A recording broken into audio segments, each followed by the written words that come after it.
Alright, everyone. Today we're diving deep into a case that not only shocked an entire community but also took over 2 decades to solve. Imagine this, a bright, ambitious young woman in her prime, studying at one of the top universities with the whole world ahead of her. But one night, in the blink of an eye, her future is taken away in the most brutal way imaginable. And the worst part, her killer walked free for over 20 years. This is the story of Angela Samota, a student at Southern Methodist University in Dallas, Texas, who was murdered in her own apartment in 1984. Angela wasn't just any student. She was studying computer science and electrical engineering, a rare field for women at the time, making her even more of a standout. She was outgoing, involved in sorority life, and by all accounts, the kind of person everyone loved being around. Yet, in a city like Dallas, where crime was not uncommon in the early 80s, something far more sinister would shatter her promising life. Dallas in the 1980s was a mix of growing industries, urban sprawl, and the challenges of a city trying to modernize. Crime, particularly violent crime, was a growing concern. The year Angela was murdered, Dallas had already seen over 300 murders, and the police force was struggling to keep up with cases as the city grew. Against this backdrop, Angela's murder could have easily been swallowed up by the chaos, but it didn't. Her case would stand out, not only for its brutality, but for the mystery that surrounded it for decades. Angela's life seemed like a typical college experience, nights out with friends, balancing studies and social life. But on that fateful night in October, she made a phone call that would leave everyone questioning what had happened. In the early hours of the morning, she spoke to her boyfriend, mentioning that a man had come to her apartment asking to use the phone. Her calmness during the call raises so many questions. Was this someone she trusted, or was she simply trying not to panic in front of a stranger? Angela's murder wasn't just a random act of violence, it felt too personal. Stabbed 18 times, raped, and left in her apartment as if the killer took time to clean up, this wasn't someone who acted out of pure rage. It was calculated, deliberate. Could she have been targeted? Was it someone from her life, perhaps a person who knew her routine, someone she might have let her guard down around? These are the questions that investigators and later her friends would struggle with for years. What led to Angela's tragic end? Was it something about her lifestyle or someone she encountered that night? Could this attack have been avoided if someone had paid attention to signs earlier? In this case, nothing is what it seems, and over the next few sections, we'll unravel the chilling details of one of the most confounding cold cases in Dallas history. Keep watching because what happens next will make you question everything you know about justice, determination, and the passage of time. Stay with me as we peel back the layers of this dark mystery. On the evening of October 12th, 1984, Angela Samota was doing what many college students would. She was out having fun with friends.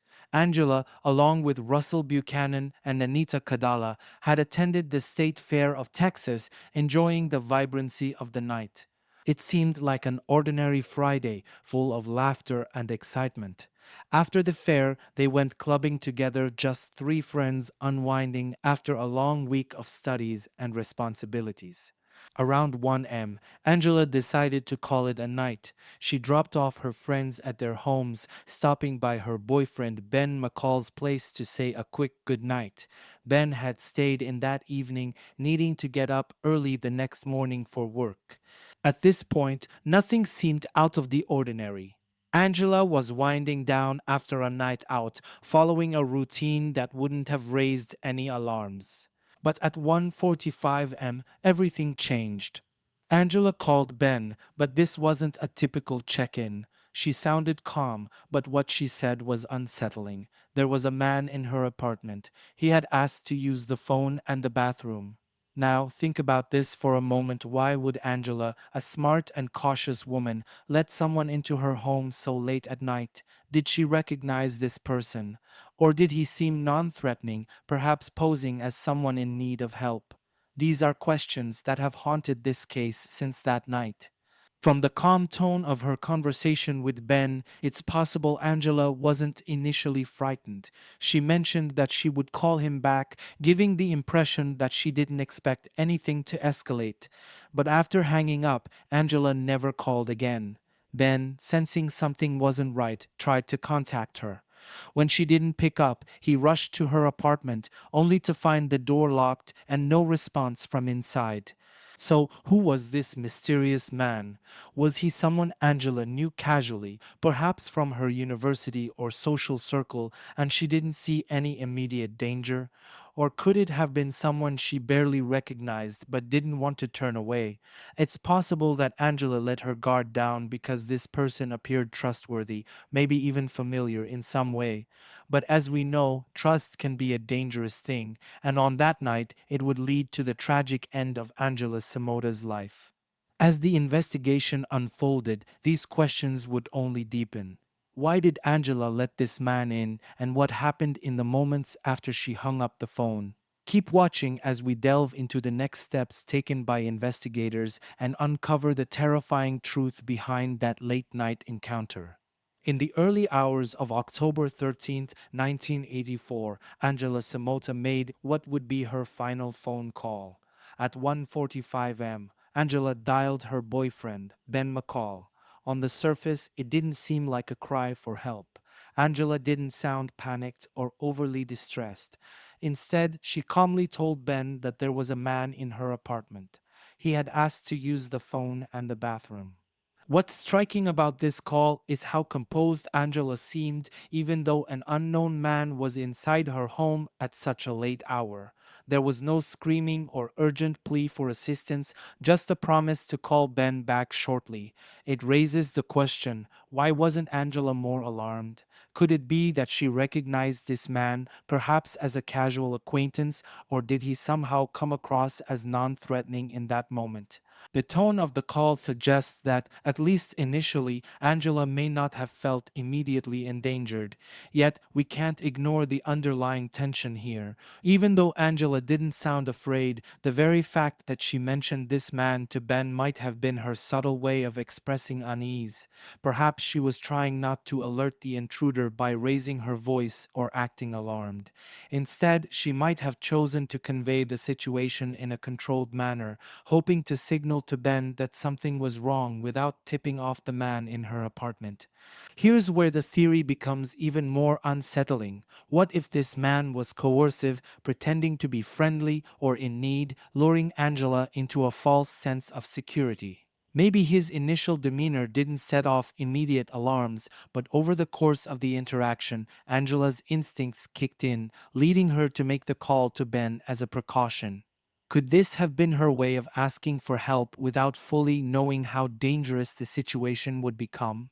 This interaction leaves us with many questions about the dynamics in the apartment that night. Was the man someone Angela had crossed paths with before, someone who didn't seem threatening at first but slowly revealed a darker intention? Or was he a stranger who skillfully manipulated her trust, creating a scenario where Angela felt she had to let him in? Unfortunately, we'll never know exactly what was going through Angela's mind during that phone call, but it remains one of the most haunting moments of this case. As we continue with the investigation, we'll see how this mysterious phone call plays a crucial role in understanding what might have happened in the minutes that followed. Could Angela have been trying to alert Ben without raising suspicion from the man? Or did she simply not realize the danger she was in until it was too late? Keep watching as we piece together the final hours of Angela Samota's life. As the minutes passed after Angela's last phone call, Ben McCall's unease grew. When she didn't call him back as promised, his concern turned into panic. He tried reaching her again, but there was no response. The silence from Angela's end felt heavy, ominous.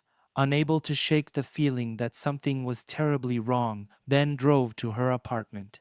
When he arrived at Angela's place, the door was locked and knocking yielded no response. With mounting dread, Ben used his work issued mobile phone to call the police, knowing that he couldn't get inside on his own. It was just after 2 a.m. when the Dallas police arrived. They forced their way into the apartment, unaware of the horror that awaited them. Inside Angela's apartment, the scene was nothing short of brutal. Angela's naked body lay in her bedroom, raped and stabbed 18 times. The savage wounds told a terrifying story of rage and violence. One of the stab wounds had pierced straight through her chest, reaching her heart.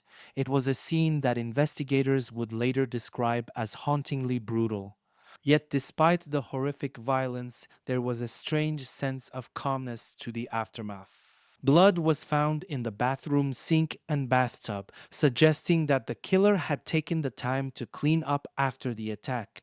This raises chilling questions. How could someone commit such a violent crime, then calmly wash away the evidence before leaving?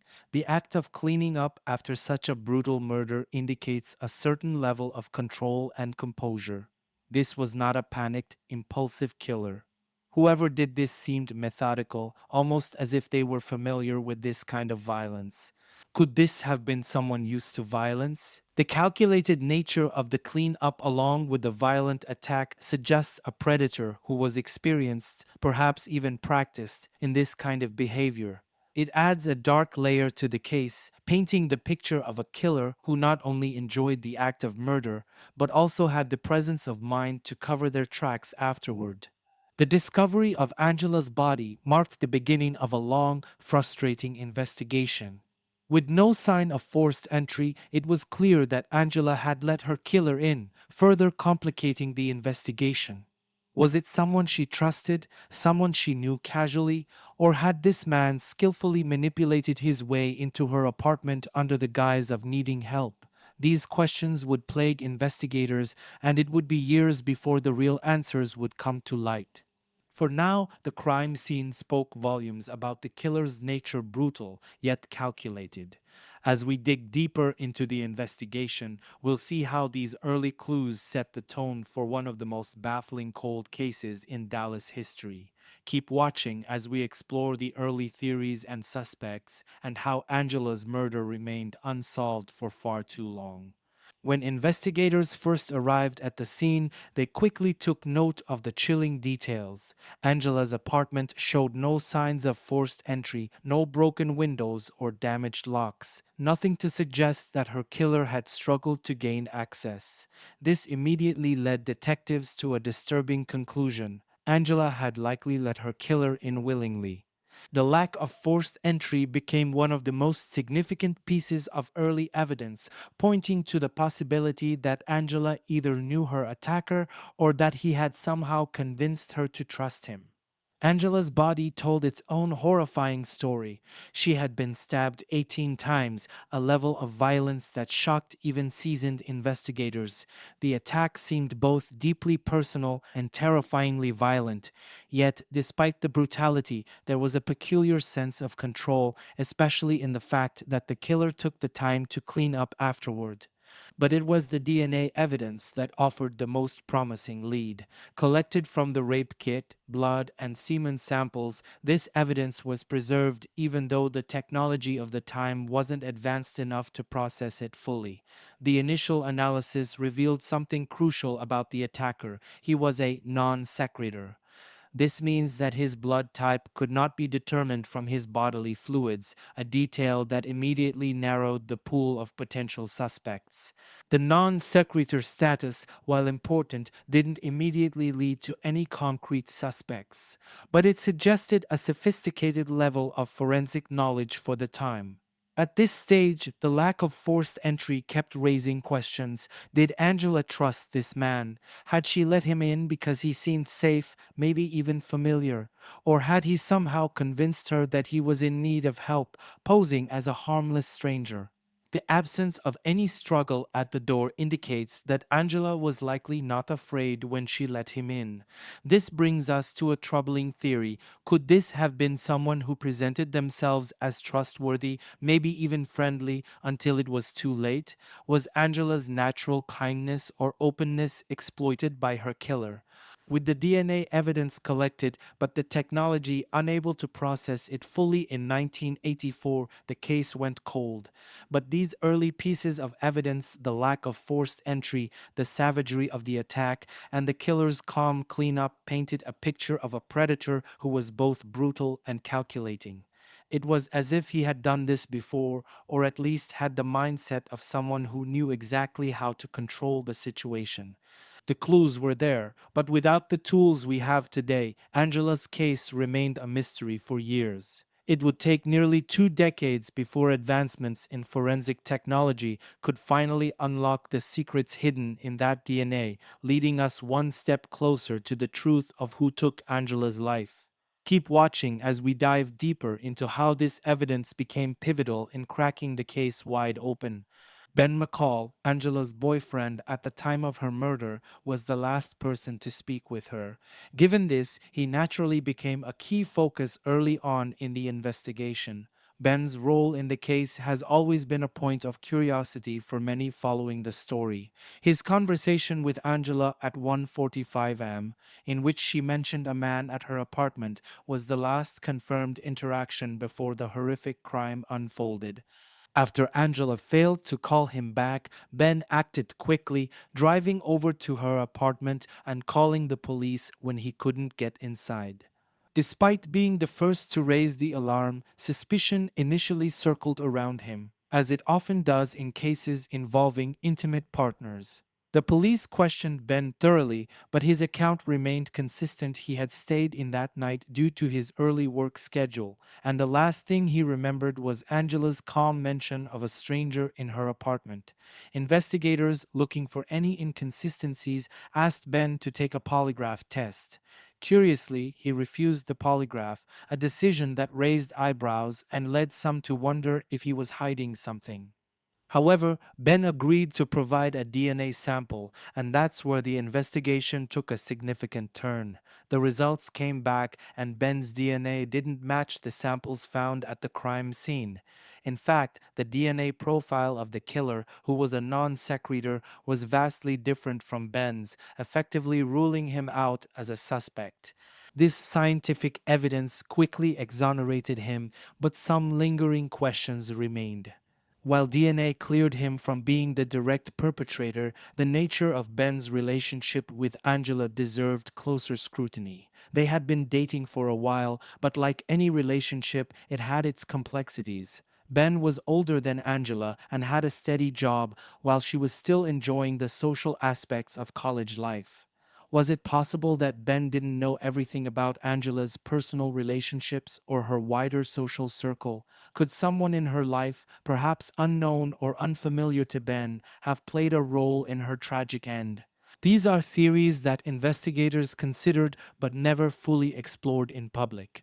Angela was known for her outgoing nature and had a wide social circle. Could there have been someone in her life, perhaps a casual acquaintance or someone Ben wasn't fully aware of who harbored darker intentions? While Ben's role was cleared early on by science, the possibility remains that he may not have been privy to everything happening in Angela's life.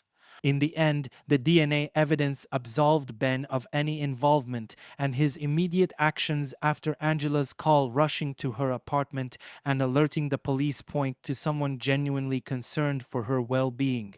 But as the case progressed and attention shifted away from Ben, new questions began to emerge. If not Ben, then who? And how could Angela's seemingly safe world have taken such a deadly turn that night? Russell Buchanan, one of Angela Samota's friends, became a figure of suspicion early in the investigation. He had spent the evening of October 12th with Angela and another friend, Anita Kadala, attending the state fair and going out to a club afterward. Angela dropped him off at his home after their night out, but his proximity to her apartment and his romantic feelings toward her drew attention from investigators. Russell, a young architect at the time, was living just 5 minutes away from Angela's apartment. When questioned by the police, he cooperated fully. He recounted his version of events, which aligned with Angela's movements that night. He also took a polygraph test, which he passed. However, this didn't completely clear him from suspicion. The fact that Russell had developed feelings for Angela, feelings that weren't reciprocated romantically, raised the possibility of jealousy as a motive. Although Russell was forthcoming, the proximity of his home to Angela's and his unreciprocated affection made investigators wonder, could this have been a crime of passion? Could he have harbored feelings of resentment after a night of seeing Angela in a social setting out of reach in a romantic sense? Jealousy, after all, is often a powerful and dangerous emotion, and crimes of this nature are frequently motivated by it. But despite these lingering questions, Russell's alibi held up. He had been with Angela and Anita until shortly before she went home, and there was no direct evidence linking him to the crime. Furthermore, DNA testing from the crime scene eventually cleared Russell, as his sample didn't match the evidence collected from Angela's body. Yet, one has to wonder, was the investigation into Russell's role thorough enough? Although his romantic feelings for Angela were known and he passed a polygraph, could there have been subtle, overlooked motives tied to unrequited love? Did police dismiss him too quickly, trusting the polygraph results and his seemingly cooperative demeanor? While he would eventually be cleared, the question of whether his feelings played a deeper role in the tragic events of that night continued to linger in the shadows of the investigation. As we move forward in the case, attention will shift to another man, one far more dangerous, and one who would take years to finally be identified. Keep watching as we delve deeper into how the case unraveled, from dead ends to breakthroughs that changed everything. Another person who briefly fell under suspicion in the early stages of Angela Samota's murder investigation was a fellow student at Southern Methodist University SMU. This unnamed man was rumored to be infatuated with Angela, a key detail that piqued the interest of investigators. It wasn't uncommon for cases of unreciprocated love to spiral into dangerous territory, especially when jealousy and obsession came into play. However, just like with Russell Buchanan, this suspect was quickly cleared of any direct involvement. The police interviewed the smooth student who admitted his feelings for Angela, but maintained that these feelings had never crossed into anything more sinister. On the night of the murder, he had a solid alibi. He claimed to have been out of town with his family. The investigators followed up on this alibi, and it held. Just as with Russell, the suspect's DNA didn't match the samples collected from Angela's body. But here's the question that lingers. Was the investigation into these men thorough enough, or were they dismissed too quickly in the absence of concrete evidence? At this point in the case, the police were working with limited forensic tools. DNA technology was still in its infancy, and detectives were relying heavily on alibis, polygraphs, and witness statements. Could these men have been ruled out prematurely simply because they appeared cooperative or had an explanation that wasn't immediately refutable? In cases like this, where the trail of leads quickly goes cold, it's possible that someone within Angela's social circle might have slipped through the cracks. Investigators face the immense pressure of narrowing down suspects while balancing the lack of solid forensic connections. Was it possible that someone close to Angela was dismissed too early, their possible motives overlooked in the scramble to find a more obvious lead? It's a haunting thought, especially when considering how long the case remained unsolved. Without the smoking gun that would come years later, the detectives found themselves in a frustrating cycle, interviewing potential suspects, ruling them out based on alibis, and yet feeling as though something or someone might have been missed. As we continue through this investigation, the question remains, could someone from Angela's life who appeared harmless have evaded deeper scrutiny? Keep watching as we delve further into the dead ends that made this case one of Dallas's most perplexing mysteries, until the DNA breakthrough that would change everything. As time passed after Angela Samota's murder, the case frustratingly went cold. Despite the initial flurry of interviews and the collection of DNA evidence, the technology available in the early 80s simply wasn't advanced enough to provide immediate answers. The investigators were left grappling with several key pieces of evidence: DNA from the crime scene, the non sequitur status of the attacker, and witness testimonies, but none of it led to the identification of Angela's killer.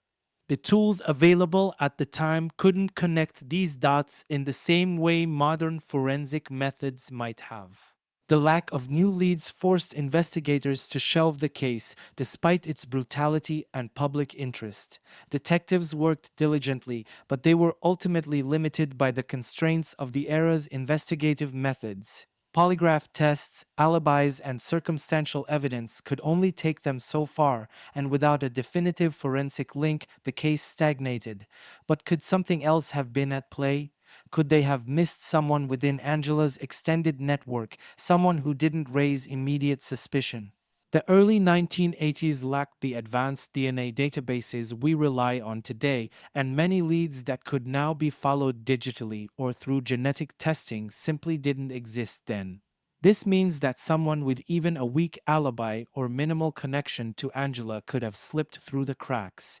The investigators relied heavily on those alibis and past polygraphs, but we now know that such methods aren't always foolproof. Could the police have dismissed someone too soon based on incomplete information?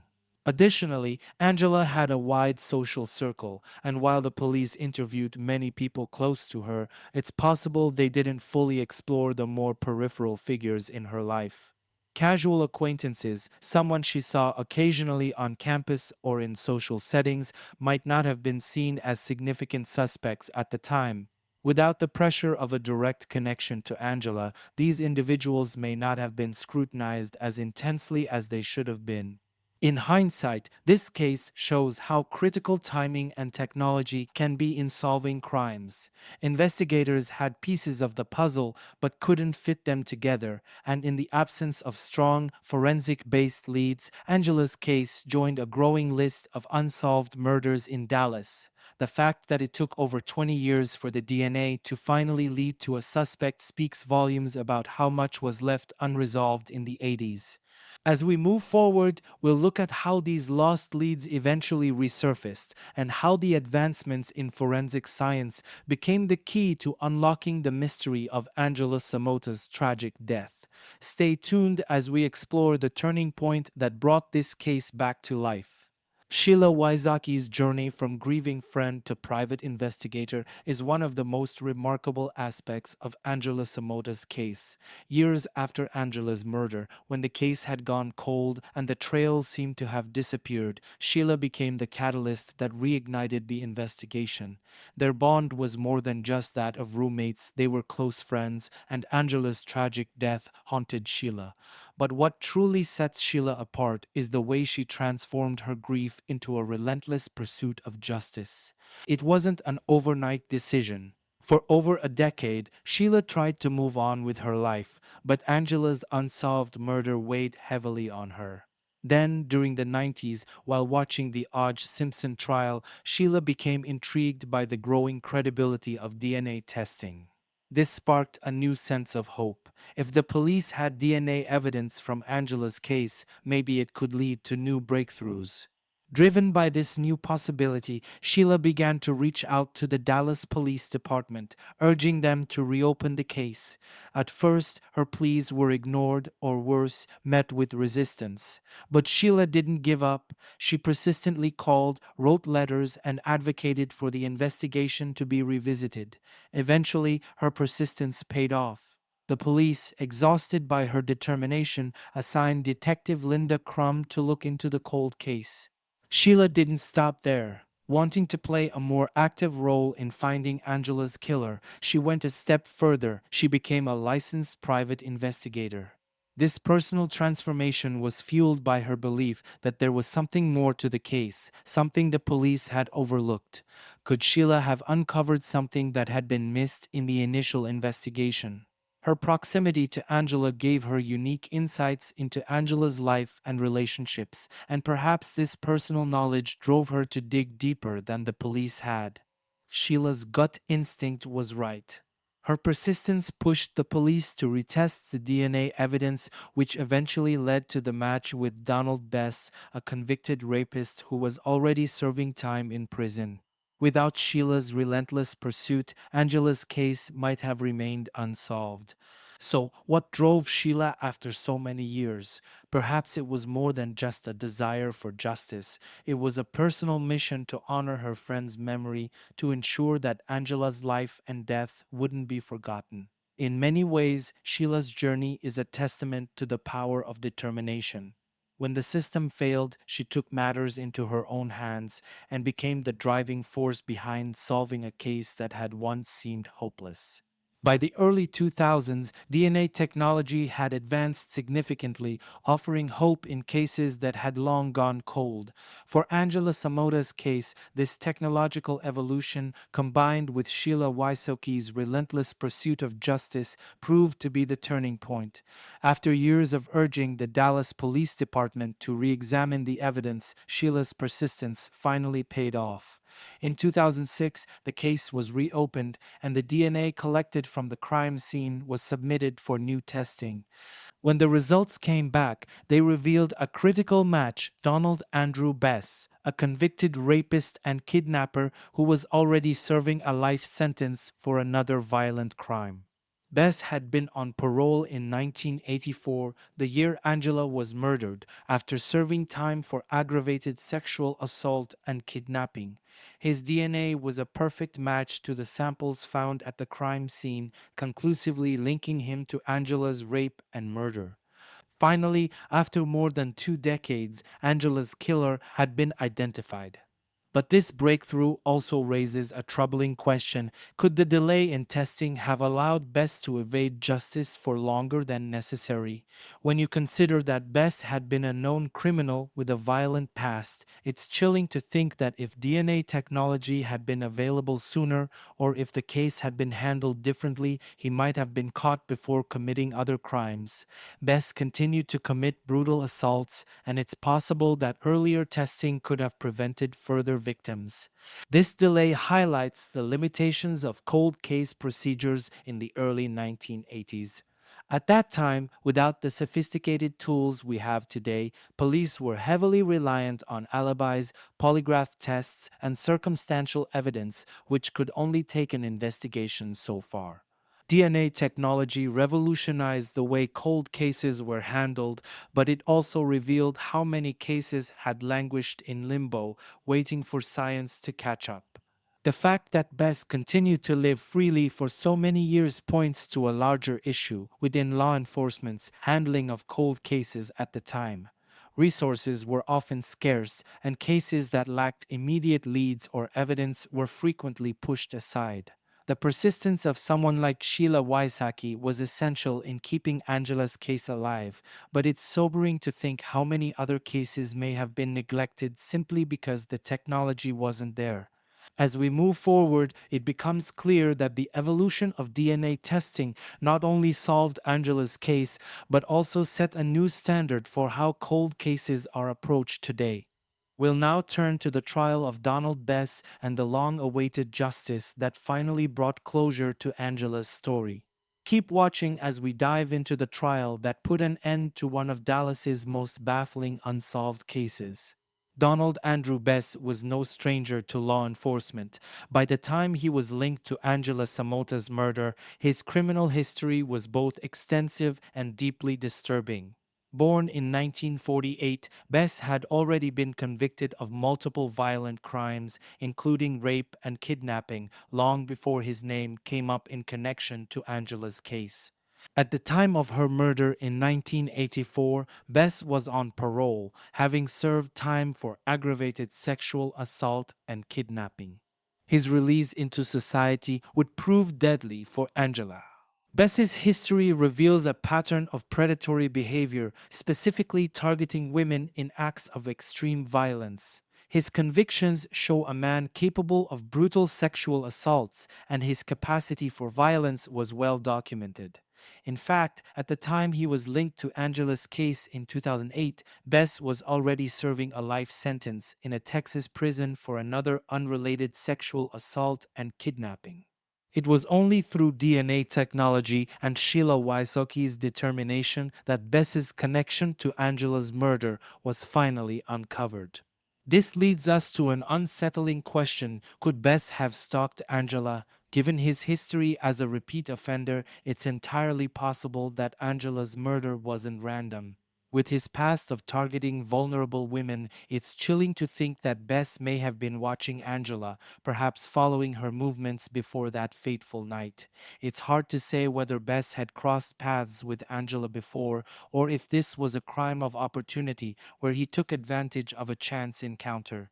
However, his cold, calculated behavior after the murder, cleaning up in her bathroom before leaving, suggests a man who knew exactly what he was doing. Given Bess's previous offenses, this murder could have easily been an escalation of his earlier crimes. His ability to manipulate and coerce his victims was clear, and Angela, being alone in her apartment that night, may have simply been his next target. It's likely that Bess, already well practiced in these types of attacks, saw an opportunity in Angela's vulnerability and acted with the same cold ruthlessness that characterized his other assaults. What makes this case even more haunting is the fact that Bess was able to remain undetected for so long, continuing his criminal behavior without any consequences. The delay in connecting him to Angela's murder allowed him to evade justice for decades, reinforcing how dangerous he truly was. Reconstructing the events of the night Angela Samota was murdered is like piecing together a dark puzzle, one that hinges on understanding the behavior of a predator like Donald Bess. Though we'll never know the exact details of what transpired in Angela's apartment, we can speculate based on the available evidence and Bess's history of manipulation and violence. It's likely that Angela, being the kind and approachable person her friends described, let her guard down when she encountered Bess. According to the phone call she made to her boyfriend, Ben McCall, she mentioned that a man had asked to use her phone and bathroom. This suggests that Bess may have approached her under the guise of needing help. Perhaps he portrayed himself as someone in distress or as a neighbor in need, a tactic commonly used by manipulative predators to disarm their victims. This aligns with Bess's pattern of behavior, using charm or fabricated vulnerability to gain his victims' trust before turning violent. Once inside the apartment, Bess likely continued to play the role of the friendly stranger or harmless passerby, keeping Angela off guard.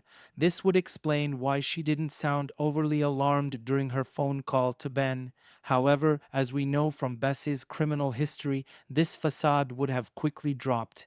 His attacks were known to escalate suddenly, shifting from manipulation to violence in a terrifying instant. It's possible that, once inside, Bess saw an opportunity and moved swiftly. The fact that there was no sign of forced entry and the attack happened so violently yet methodically suggests that Angela didn't see the danger until it was too late. The suddenness of the attack is evident in the overwhelming violence, 18 stab wounds, and the sexual assault, all while Bess maintained enough composure to clean up afterward. The cleanup in the bathroom is another chilling indication of Bess's control over the situation. After committing such a brutal murder, he took the time to wash away evidence, possibly to avoid leaving behind traceable forensic material. This level of calmness and organization is not typical of a spur of the moment attack. It suggests premeditation, or at least the behavior of someone accustomed to committing such crimes. Looking at the timeline of the events that night, it's clear that Bess didn't linger longer than necessary. He used Angela's kindness to gain access, exploited her trust, and then acted swiftly and violently. The methodical nature of the crime points to a man who knew exactly what he was doing, a predator who had done this before. Could Angela have sensed the danger too late? Her calmness during the call to Ben a subtle attempt to alert him to something that didn't feel right. Unfortunately, we'll never know exactly what was going through her mind, but it's likely that Bess manipulated her, as he had done to other victims in the past, until he had her completely under his control. In 2010, after decades of waiting for answers, Donald Bess finally stood trial for the brutal rape and murder of Angela Samota. The courtroom was filled with anticipation and tension as prosecutors laid out the evidence that would tie Bess to the crime. At the heart of the case was the powerful DNA evidence that linked him directly to Angela's murder. The trial represented the culmination of years of investigation and technological advances that allowed for this cold case to finally be brought to justice. But this trial wasn't just about the science. To paint a full picture of Bess's dangerous and predatory nature, multiple women came forward to testify, recounting their own horrifying experiences of being assaulted by him. These testimonies were crucial in showing that Bess's attack on Angela wasn't an isolated incident. Instead, it was part of a long, violent history of sexual assaults that stretched back years. The testimonies of these women highlighted his pattern of preying on vulnerable individuals, often using manipulation and coercion before escalating to violence. Bess's trial lasted just 4 days, and the jury took less than an hour to deliver a guilty verdict. He was sentenced to death for the murder of Angela Samota. However, the question remains, why did it take so long to bring Bess to justice? This delay in justice can largely be attributed to the limitations of forensic science at the time of the crime. DNA technology wasn't advanced enough in 1984 to make the connection between Bess and Angela's murder, and the case went cold as leads dried up. It wasn't until Sheila Wysocki's persistent efforts, combined with the advancements in DNA testing in the 2000s, that investigators could finally link Bess to the crime. But this delay in catching Bess meant that he continued his violent ways for years. He was already serving a life sentence for an unrelated sexual assault by the time he was linked to Angela's murder. But how many other women might have been spared if Bess had been apprehended sooner? The thought is chilling. Every year that the case remained unsolved was another year that Bess could continue his predatory behavior, causing unimaginable harm to other victims. The trial of Donald Bess was not only a moment of justice for Angela, but also a sobering reminder of how critical advancements in forensic technology are to solving cold cases. It also underscores the importance of persistence in seeking justice. Without the push to revisit Angela's case, it's possible Bess would have continued to live out his days without being held accountable for her murder. When looking back at the decades-long journey to solve Angela Samota's murder, Sheila Wysocki's role stands out as a testament to perseverance and personal courage. As Angela's friend and former roommate, Sheila never accepted the idea that the case would remain unsolved. Her transition from grieving friend to private investigator was motivated by an unwavering desire to seek justice for Angela. Sheila's persistence was a reminder that sometimes justice requires someone willing to push against the system. In a case that had long gone cold, Sheila's relentless pursuit kept Angela's memory alive and ultimately led to reopening the case. Her personal courage demonstrates that even when the odds seem insurmountable, one person can make a difference. Sheila's determination also teaches us that unsolved cases aren't just statistics, they are unfinished stories waiting for someone to keep asking questions.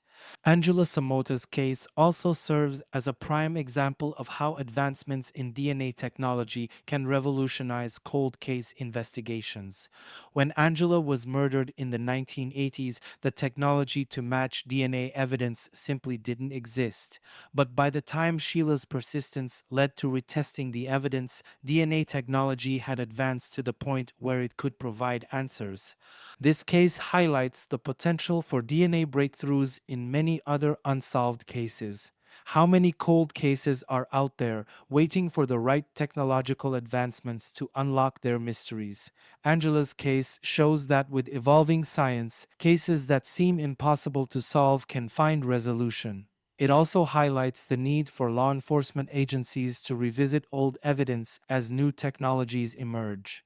Angela's case not only brought closure to a decades old mystery, but also had a lasting impact on how cold cases are handled in Texas. After her case was solved, there was a renewed focus on cold case investigations within the state. The Dallas Police Department re-established a unit dedicated to reviewing cold cases, ensuring that forgotten crimes would not languish without attention. This shift highlights the importance of revisiting unsolved cases with fresh eyes and updated technology. Other states could benefit from similar reforms, investing resources into cold case units and ensuring that old evidence is continuously re examined as forensic science advances.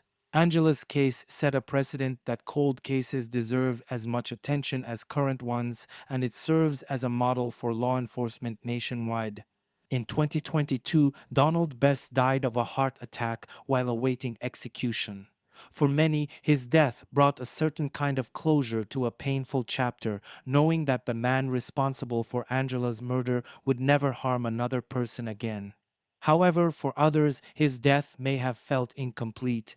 Bess had been sentenced to death, and for some of Angela's loved ones, the fact that he died before his execution might have felt like a final robbery, denying them the ultimate sense of justice they had waited so long for. For victims' families, the death penalty often represents closure, a symbolic end to their suffering. In Bess's case, his death while awaiting execution may have left lingering feelings of unfinished justice. Did his natural death deny Angela's family and friends the resolution they sought? These are questions that remain for those affected by the crime. Angela Samota's murder is a tragic story that extends beyond her untimely death.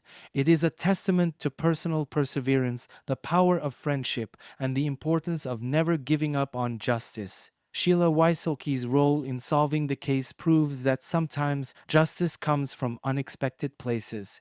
Her transformation into a private investigator, her relentless drive, and her refusal to accept unsolved as the final word are all vital lessons in determination.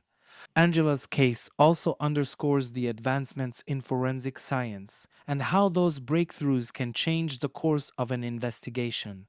Her story serves as a beacon of hope for other cold cases, showing that even after decades, justice can still be served. In conclusion, Angela Samota's legacy is one of courage, persistence, and the importance of never giving up, no matter how cold the trail becomes. Her story leaves behind a reminder that with time, dedication, and evolving technology, even the darkest mysteries can eventually be solved.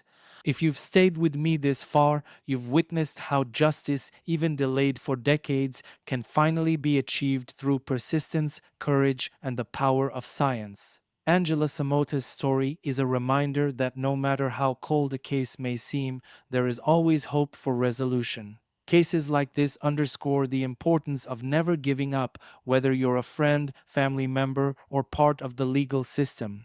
If this case moved you and you believe in the importance of bringing cold cases to light, make sure to like this video, subscribe to the channel, and hit the notification bell so you don't miss the next deep dive into the world of true crime.